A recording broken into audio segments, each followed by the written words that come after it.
good to be here this morning. I want to give a shout to our IT guys. They're under pressure this morning to get the screen to work, and sometimes they're unappreciated. But they came through, so I appreciate that. Now, if you're visiting this morning, I just want to let you know I am not the preacher. I'm one of the shepherds here. Jeremy is out with Brian, and they went to Sacramento to visit a church this morning. But he'll be back in 2 weeks, and so you're welcome to return. Now, there is service next week. There is class, right? Say yes. And I think, Tom, are you doing the sermon?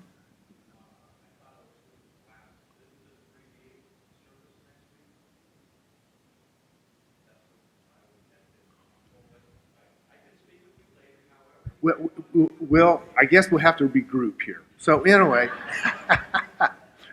okay, so we'll talk afterwards. But anyway, there's going to be a class and service next week, okay? So I got that out of the way. One evening when I was in high school, my brother and I were at the dinner table, and we're talking about tattoos. And Mom and Dad made it clear, if we came home with a tattoo, don't come home. And I thought it was a pretty good deal. I got 3 meals, a bed, and so I never got a tattoo. But people get tattoos for various reasons.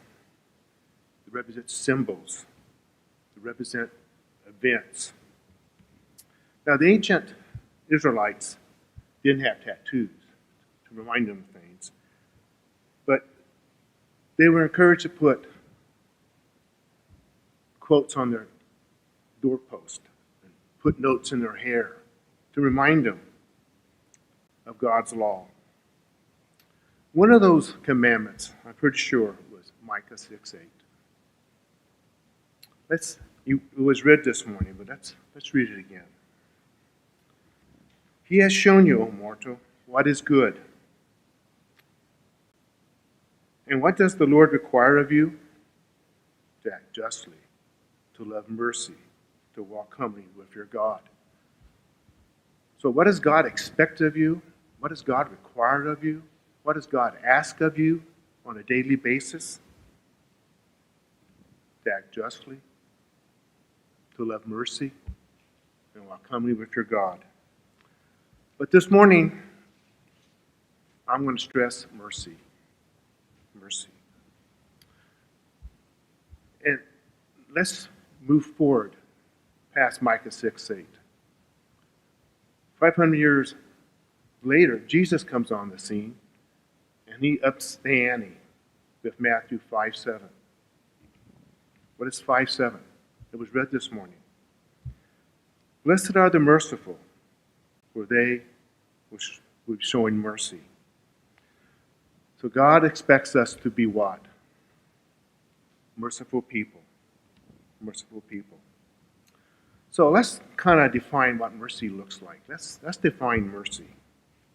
So I went to Whisper, the dictionary, and this is the textbook definition of mercy.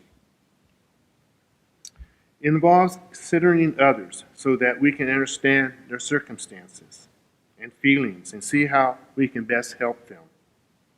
So that sounds pretty well like mercy, doesn't it? What are some words that describe mercy? Well, kindness, leniency, clemency, forgiving, tender.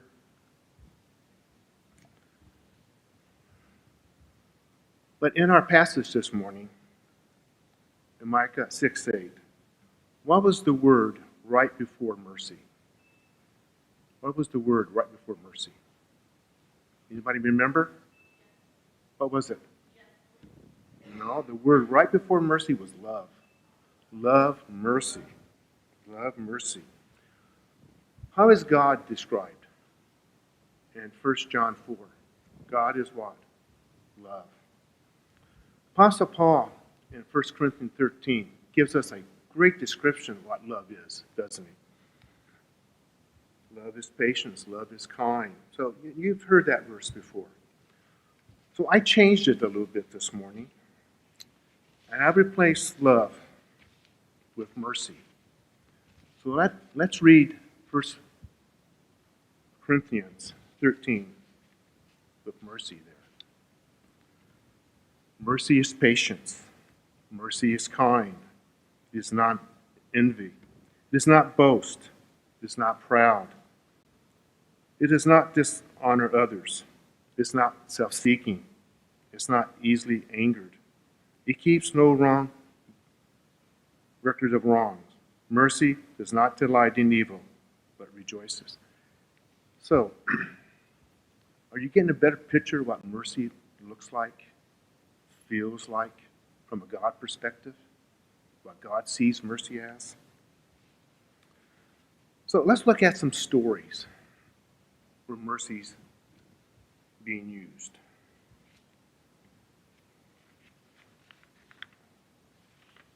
Hang on, I got a story here. The first story I want to talk about is Matthew 18, 23 to 35. It's a story we have heard before.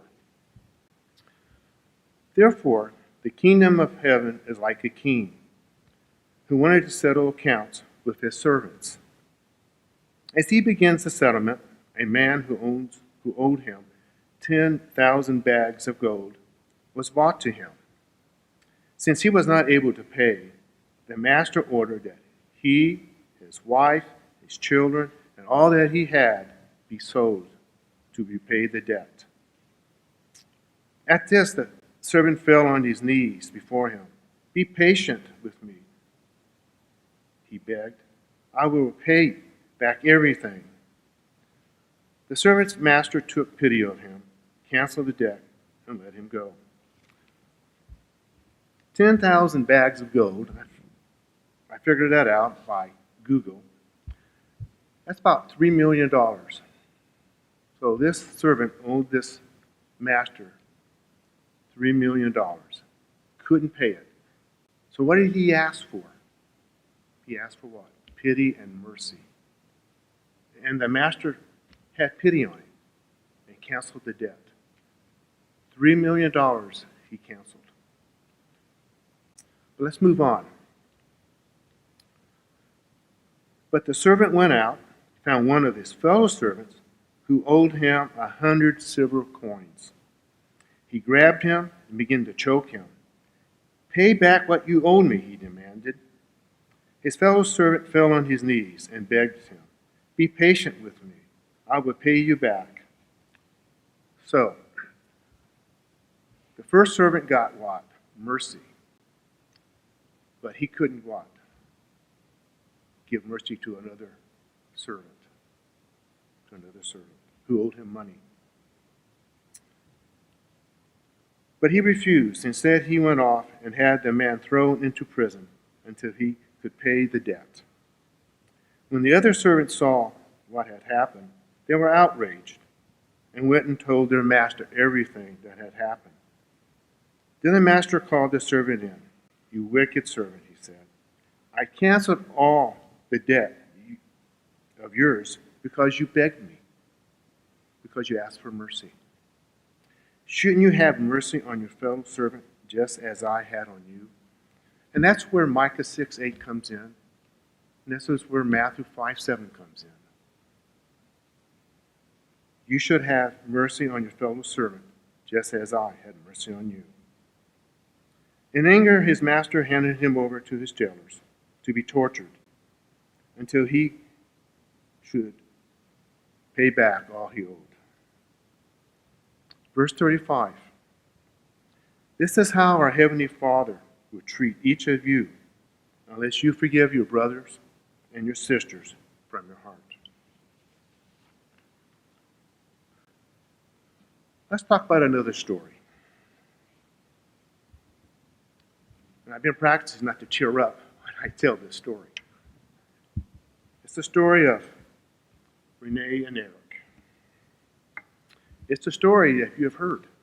If you listen to K-Joy, if you listen to KYCC or The Message, you have heard their story. Eric is 24 years old, a young man who likes to party, who likes to get drunk.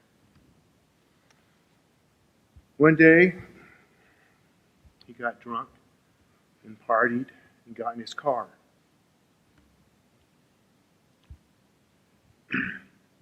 Megan and a girlfriend were coming back from the beach. They spent the day at the beach, enjoying the sun, the Florida sun. Eric hits them, their car, and kills both girls.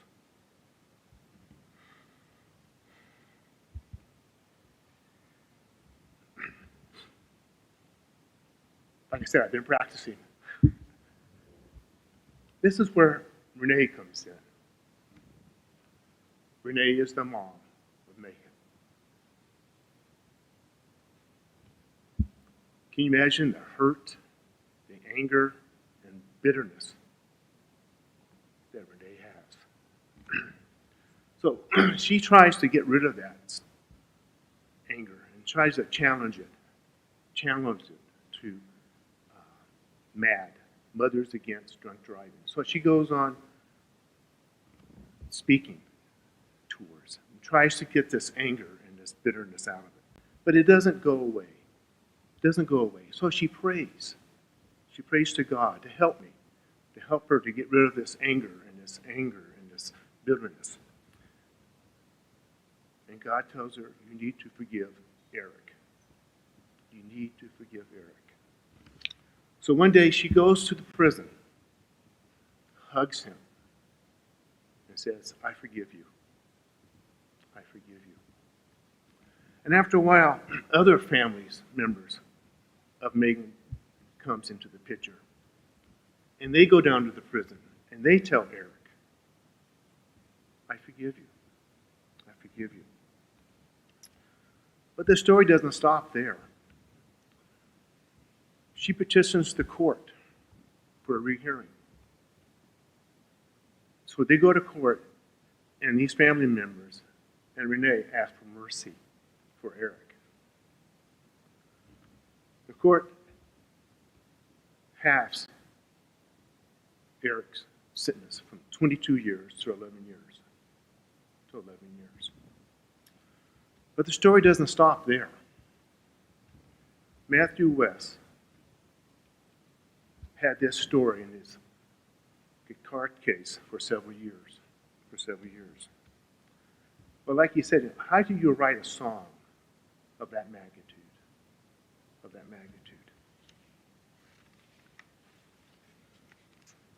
Forgiveness is that song that you hear on the radio. Forgiveness is the story of Renee and Eric. It's the hardest thing to give away and the last thing on your mind today. It always goes to those who don't deserve. It is the opposite of how you feel. When the pain they cause is just too real, it takes everything you have to say the word forgiveness. It flies in the face of all your pride. It moves away the mad inside. It always angers the old worst enemy. Even when the jury and the judge say you got a right to hold a grudge. It whispers in your ears, setting it free. Forgiveness. Show me how to love the unlovable. Show me how to reach the unreachable. Show me how to do the impossible. Forgive.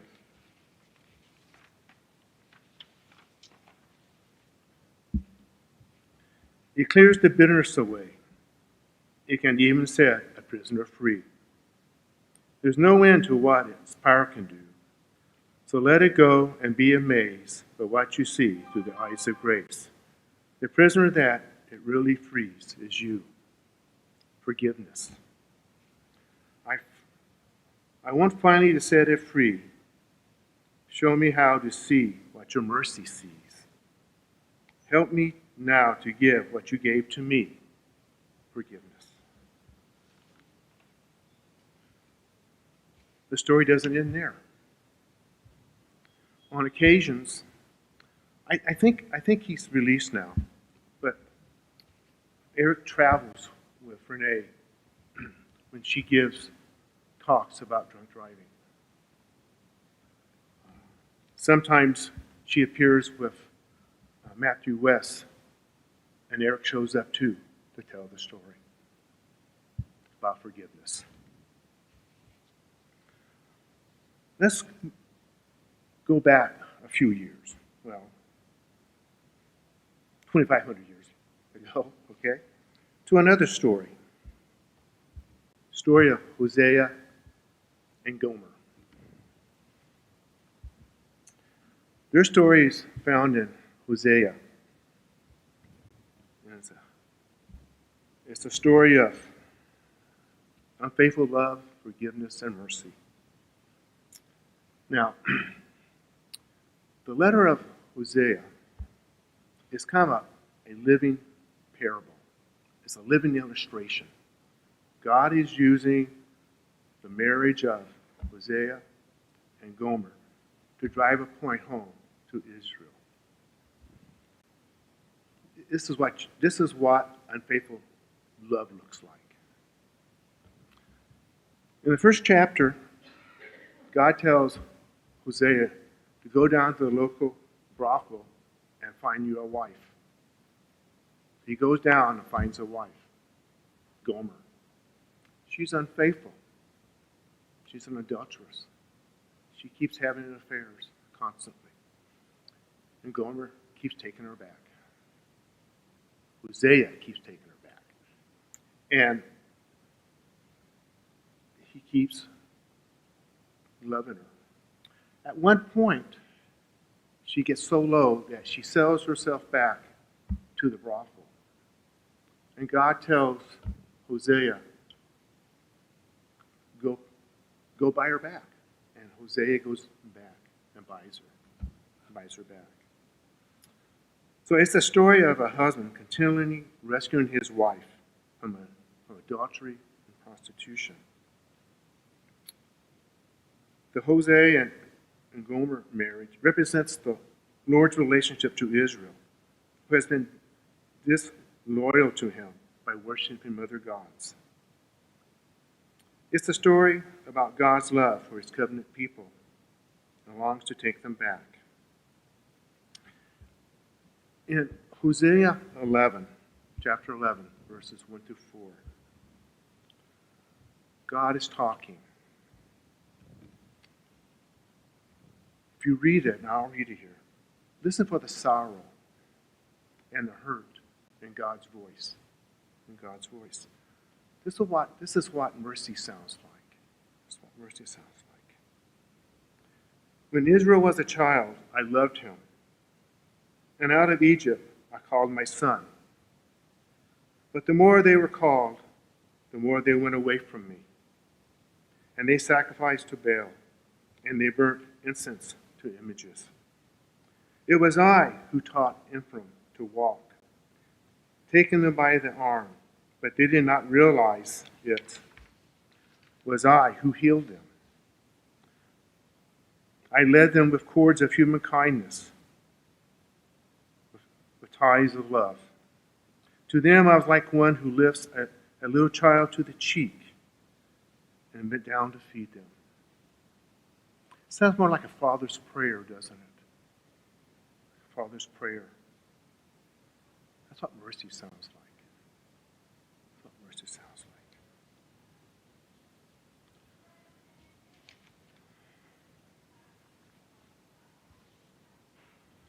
My last story is found in, well, it goes back further than Hosea and Gomer. It goes back to Genesis 1 and 3. 1 and 3. With the fall of man. In the garden in chapter 3, man sins. And from Genesis to the New Testament, the 39 books of the Old Testament tell stories, God at work, how to restore man to a relationship with God. This morning in class, we heard a story in Samuel, 1 Samuel. A story about God working to restore man to God. The book of Ruth, the book of Esther. It's a story about God using man, trying to get us back in a relationship with God. This morning around the Lord's table, we took the Lord's cup and the bread. What an amazing story. It's the story of God doing amazing things for us. It was a God who did what? Sacrificed his own son for us.